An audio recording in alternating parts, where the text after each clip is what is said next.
পরমারাধ্য শ্রী শ্রী বাবামণির রাতুল চরণে প্রণাম জানিয়ে এবং আমার সমস্ত গুরুভ্রাতা ও গুরু ভগিনীদের প্রতি সশ্রদ্ধ জয় গুরু সম্ভাষণ জানিয়ে আজকের পাঠ শুরু করছি।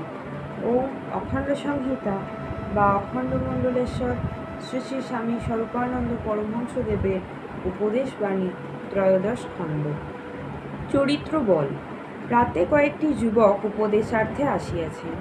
একজনকে শ্রী শ্রী বাবামণি বলিলেন, সর্বদা মনে মনে এই সংকল্প করবে, কোনো অবস্থাতেই আমি মুষড়ে পড়ব না।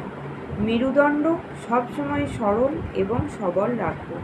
দুঃখ বিপদ যতই আসুক ঘাবড়ে যাব না। স্ফীতবক্ষে নিজ কর্তব্যের পথে এগিয়ে যাব। দমে যাবার কারণ আছে, তবু দমে যাচ্ছি না।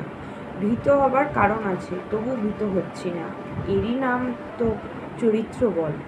সর্বদা সংকল্প করবে, চরিত্র বলে বলীয়ান হব, নির্ভীক হব, সৎ সাহসী হব, জীবনের প্রতি রণক্ষেত্রে অপরাজিত থাকবার জন্য অবহেলে মৃত্যু বরণ করব।